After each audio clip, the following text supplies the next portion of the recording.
তো হ্যালো বন্ধুরা, good morning. অনুতিথি ব্লগে তোমাদের সবাইকে স্বাগত জানাই। তো তোমরা সকলে কেমন আছো? আজ সরস্বতী পুজোর পরের দিন, কুয়াশায় ভরা সকালটা। তো আমি চটপট করে কলাইয়ের ঘুগনি বানাতে বসিয়ে দিয়েছি প্রেসারে। অনেকগুলো সিটি দেওয়ার পরে ঘুগনিটি হয়েছে। তো দেখছি হয়েছে কিনা। তো পারফেক্ট হয়ে গেছে। এরপরে আমি এটিকে তুলে রেখে নিচ্ছি এবং দুটো বাটিতে নিয়ে নিচ্ছি। তো নিয়েছি এবং দুটো বাটিতে, একটাতে আমার এবং একটিতে মার জন্য তুলে রেখে নিয়েছি।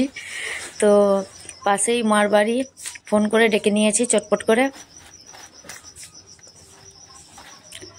তো আসতে দেরি হচ্ছে, তাহলে আমি ততক্ষণ খেয়ে নিই, দিয়ে অনেকগুলো কাজ সেরে নিতে হবে। তো হ্যালো বন্ধুরা, তোমরা সবাই ভালো আছো তো? তো আজকের ব্লগটা আমি শুরু করছি।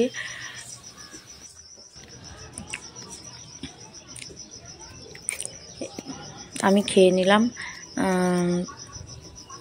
এবং পায়রাগুলো কে দিয়ে দিলাম।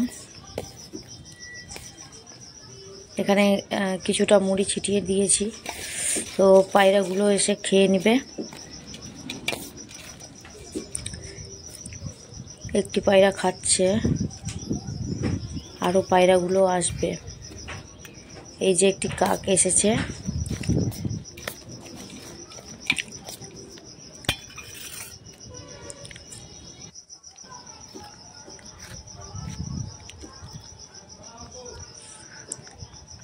এখানে আমি খিচুড়ি দিয়েছিলাম,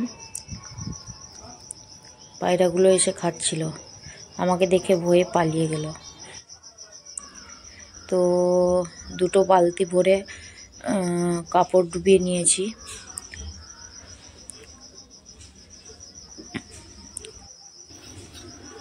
রান্না বসিয়ে দিয়েছি।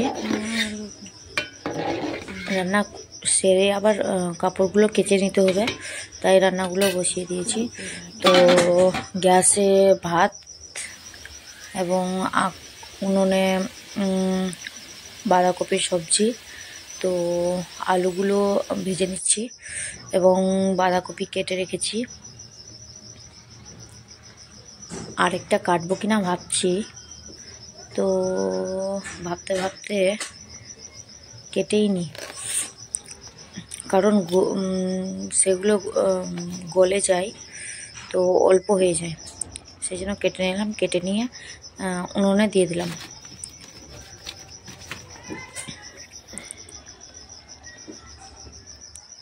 এই যে মুড়িগুলো ছিটিয়েছিলাম, তো 3টে পায়রা এসে খাচ্ছে। আমি প্রত্যেক দিনই দিয়ে দিই তাদের খাবার, তারা এসে খেয়ে নেয়। মাও এসে গেছে, দিয়ে দিলাম মুড়িটা, খাচ্ছে।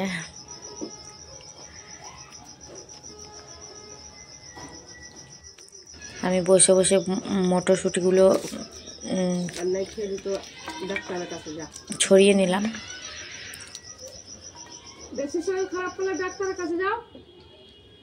আমি বাঁধাকপিগুলোতে দিয়ে দিয়েছি মটরশুঁটিগুলো। তো এবার আমি চটপট করে রেডি হয়ে গেছি এবং শাড়িটা পরে নিয়েছি। আজকে সরস্বতী মার বিসর্জন হবে, তো তাই। তো বাই বাই, টাটা।